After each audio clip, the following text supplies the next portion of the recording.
মেধা ভালো না হলে 40 দিন ফজরের পর সন্তানকে দুইটি খাবার খাওয়ান, এর ফলাফল দেখলে আপনি নিজেই অবাক হয়ে যাবেন। আপনি নিজেই বুঝতে পারবেন যে এই দুইটি খাবার আপনার সন্তানের মেধা বাড়ানোর ক্ষেত্রে কতটা গুরুত্বপূর্ণ ভূমিকা পালন করছে।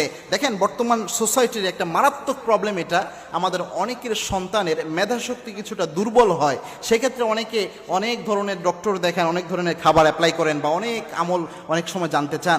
সেক্ষেত্রে দুইটি হাদিসের আলোকে যদি আমরা একটা সমাধানে নিয়ে আসি, এই আমলটা অনেক বেশি কার্যকর এবং আমার পরীক্ষিত বেশ অনেকের উপকার হয়েছে আমলটি করার কারণে। 40 দিন যদি দুইটি খাবার আপনার সন্তানকে আপনি খাওয়াতে পারেন, আল্লাহ রাব্বুল আলামিন এই শেফা ইনশাল্লাহ দান করবেন। তার মধ্যে এক নাম্বার হচ্ছে মধু নিতে হবে আপনার। মধু কিন্তু অন্যান্য খাবারের মতো খাবার নয়, মধুর যে বিশেষত্ব রয়েছে এটা রাসূলুল্লাহ ইসলামের হাদিসে জানিয়েছেন এবং কি আল্লাহর হাবিব সাল্লাল্লাহু আলাইহি ওয়াসাল্লাম জানিয়েছেন, আলাইকুম বিশিফাইন, দুইটা জিনিসের মধ্যে আল্লাহ রাব্বুল আলামিন তোমাদের জন্য শেফা রেখেছেন। একটা হচ্ছে ওয়াল আসাল ওয়াল কুরআন, একটা হচ্ছে মধু আর একটা হচ্ছে কোরআন। কোরআন এবং মধু, এই দুইটা জিনিসের মধ্যে আল্লাহ রাব্বুল আলামিন শেফা রেখেছেন। রাসূলুল্লাহ ইসলামের সব সময়ের সুন্নাত ছিল মধু খাওয়া। দুই নাম্বার যে খাবার, সে খাবারটা হচ্ছে কালো জিরা। এই কালো জিরার ব্যাপারে রাসূলুল্লাহ ইসলাম হাদিস জানিয়েছেন, মুসলিম শরীফে বর্ণনা এসেছে, আল্লাহর হাবিব সাল্লাল্লাহু আলাইহি ওয়াসাল্লাম জানিয়েছেন, মৃত্যু ছাড়া যাবতীয় সকল রোগের ওষুধের ক্ষেত্রে কাজ করে হচ্ছে কালো জিরা।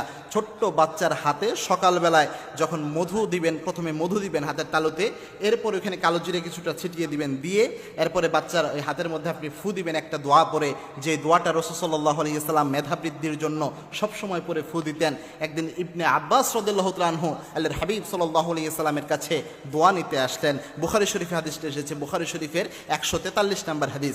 আল্লাহর হাবিব সাল্লাল্লাহু আলাইহি ওয়াসাল্লাম ইবনে আব্বাস রাদিয়াল্লাহু তাআলা আনহুর মাথায় হাত দিলেন, মাথায় হাত দিয়ে বিশ্বনবী দোয়া করলেন, আল্লাহুম্মা ফাক্কিহহু ফিদ্দীন ওয়া আল্লিমহু তাওয়ীল। বিশ্বনবী সাল্লাল্লাহু আলাইহি ওয়াসাল্লাম দোয়া করলেন, আপনি যদি শুধু এইটুক পড়েন আল্লাহুম্মা ফাক্কিহহু ফিদ্দীন, এইটুক পরে আপনার সন্তানের ওই হাতের মধু এবং কালো জিরার মধ্যে ফু দিবেন, ফু দিয়ে এরপর আপনার সন্তানকে বলবেন খাওয়ার জন্য। 40 দিন শুধু খাওয়ান, বিশ্বাস করেন প্রিয় ভাই, অবশ্যই এটার কার্যকারিতা আপনি পাবেন।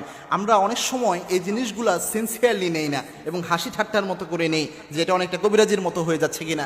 চিন্তা করতে পারবেন না, এই আমলগুলো করে অনেকেই ফল পেয়েছেন এবং কি রাসূল সাল্লাল্লাহু আলাইহি ওয়াসাল্লামের হাদিসের মাধ্যমে পাওয়া যায় আমলগুলো। আল্লাহর হাবিব সাল্লাল্লাহু আলাইহি ওয়াসাল্লাম ছিলেন, পৃথিবীতে যত ডক্টর রয়েছে, মেডিকেল সায়েন্স যত এগিয়ে যাক না কেন, আল্লাহর হাবিব সাল্লাল্লাহু আলাইহি ওয়াসাল্লামের চেয়ে, সুন্নাতের চেয়ে দামি কোনো চিকিৎসা ব্যবস্থা আপনি পৃথিবীতে পাবেন না। এবং রাসূল সাল্লাল্লাহু আলাইহি ওয়াসাল্লামের এই আমলগুলো, রাসূল ইসলাম যে খাবারগুলো প্রেসক্রাইব করেছেন, এই খাবারগুলো বর্তমান মেডিকেল সায়েন্স প্রমাণ করেছে প্রত্যেকটা খাবার স্বাস্থ্যসম্মত এবং উপকারী। মধুর ব্যাপারে মেডিকেল সায়েন্স প্রমাণ করেছেন, দৈনিক কোনো ব্যক্তি যদি মধু খায়, ওই ব্যক্তির স্মৃতিশক্তি অবশ্যই বৃদ্ধি পায় এবং স্মৃতিশক্তির যে কার্যক্ষমতা রয়েছে এটা বৃদ্ধি পায় যদি মধু এবং কালো জিরা খাওয়া যায়। সুতরাং আল্লাহ রাব্বুল আলামিন এই জিনিসগুলো বুঝার এবং আমল করার তৌফিক আমাদের সকলকে দান করুন। আল্লাহুম্মা